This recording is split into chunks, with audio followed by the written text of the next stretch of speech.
Awan-awan ganteng nang Kedung Salam, panase nggarahi utek dadi kopyok. Mbah Sontol lagi enak-enak jigrang nang ngisor wit pring karo kipas-kipas ngoduso panci sing wis ireng tunteng. Lagi wae arep merem, dumadaan teko suara Melayu kedebuk-kedebuk koyok gajah kena rematik. Ambah Sontol, tulung mbah, iki ono sing mati konyol. Bengok Gadul karo rai pucet kaya kerupuk teles. Mbah Sontol kaget. Dusone mumbul kena jidati dhewe. Cuk, opo Sedul? Gak usah bengok-bengok. Gak duwe tata krama kon niku. Aku meh matek kaget iki. Nging burine Gadul ana kencik sing nuntun Cupliks. Kondisine Cupliks wis gak karu-karuan. Lambene mblendung dadi telu. Abang branang koyok mari dicokot coro siji batalion. Cupliks mung isok muni karo mripate mbrebes mili. Iki lho Mbah, arek kentir iki mau nantang maut nang rombonge Cak Ri, mangan pentol silit pitik level 1000. Saiki lambene dadi koyok ban truk pecah. Jarene kencik karo nahan guyu. Mbah Sontol ngadeg, nyedeki Cupliks terus ndelok lambene sing duwer iku. Walah, pliks. Kon iku jare jagoan, tapi mangan pentol ae dadi keset welcome ngene. Iki dudu pedes jenenge. Iki kutukan. Mbah Sontol sing rumangsa dadi dukun dadakan Kedung Salam langsung ngetokno perintah. Dul, golekno gedang mentah nang burine omah. Sing ijo, sing sepet, sing nek dipangan garai ilat mati rasa. Gadul mlayu, gak suwe nggawa gedang ijo sak janjang. Iki Mbah, gak mung gedange, wit-wite tak gawa pisan nek perlu. Matamu, cukup siji ae. Mbah Sontol njupuk gedang siji, dionceki nganggo untune dhewe, sing karep loro, terus dipakakno nang Cupliks. Cokoten iki Pliks, iki obat kuno. Rasa sepet gedang iki bakalan gelut karo rasa pedes nang lambemu. Pokoke nek gak mari, lambemu tak stempel sae. Cupliks pasrah, dicokot gedang mentah iku. Rasane sepet, pait, kecut dadi siji. Cupliks langsung gembrobyos. Raine berubah dadi ijo, kuning, terus ungu. Piye, wis mendingan? Takoni kencik penasaran. Geblike melet-melet. Terus moro-moro, pret! Suara entute dawa banget. Nggarai godhong pring nang dhuwure rontok abeh. Waduh, pedese gak ilang lewat lambe, malah jebol lewat mburi. Bengok Gadul karo nutup irung. Cupliks langsung mlayu ngipat-ngipit nang kamar mandi umum Kedung Salam sing panggone nang pinggir kalen. Gadul karo kencik melu mlayu ngetutno, kuatir Cupliks pingsan nang jero mergo keracunan entute dhewe. Hei Pliks, ojo suwe-suwe. Iku jeding gawe wong akeh.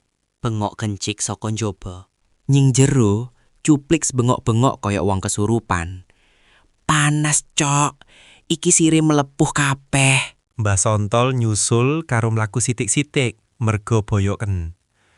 Cah ngateli pancen. Wong mangan pentol ae dadi geger sak desa. Wis jupukno banyu es nang ngene Mbak Jum. Gadul mlayu maneh menyang warunge Mbak Jum.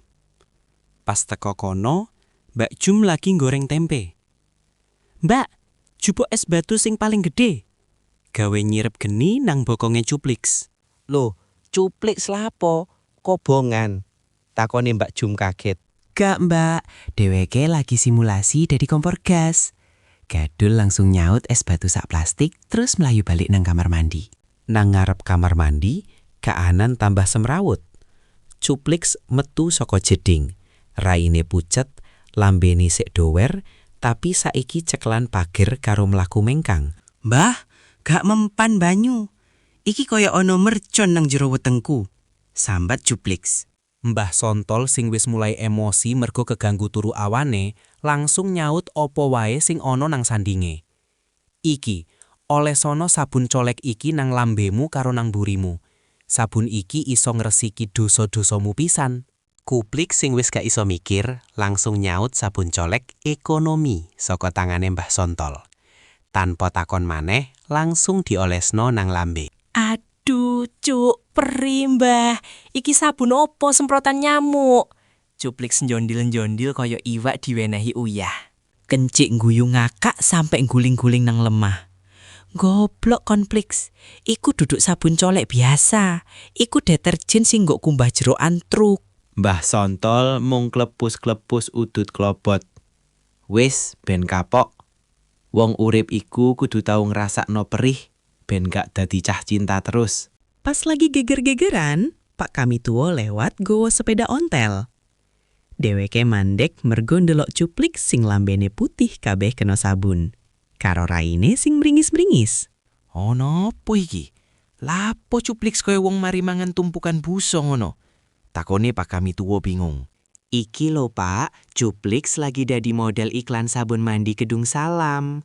Jawab Gadul asal-asalan. Mbah Sontol nyaut, "Gak Pak, arek iki kakeane polah. Mangan pentol silit pitik, saiki dadi silit temenan raine." Pak Kami Tuwo geleng-geleng. Wis, gawa nang puskesmas kono. Nek dibarno selak dadi zombie arek iki. Mosok Kedung Salam dadi viral mergo wargane mati kepedesan pentol isini-sini. Cuplik krungu tembung puskesmas langsung wedi. Gak gelem Mbah, aku wedi disuntik. Luwih apik lambeku dower timbang bokongku dicoblos. Akhire Cuplik digawa balik nang ngisor wit pring. Mbah Sontol nggawe sayembara dadaan. Sopo sing iso nambani Cuplik? Tak wenehi hadiah. Hadiahe opo Mbah? Takoni Kencik Sumana. Hadiahe utangku nang warung Mbak Jum tak pindah atas nama kon. Jawab Mbah Sontol enteng. Kencik karo Gadul langsung lemes. Iku dudu hadiah Mbah, iku tumbal. Tapi dasar arek Kedung Salam, akale ono wae. Gadul duwe ide gila. Piye nek diwenehi kecap sak botol? Kecap kan legi, dadi iso netralno pedes. Tanpa nunggu persetujuan, Gadul langsung gujur cangkeme Cuplik nganggo kecap manis ABC. Saiki, Cuplik raine gak mung putih kena sabun, tapi ireng-ireng pliket koyok mari nyunggi aspal.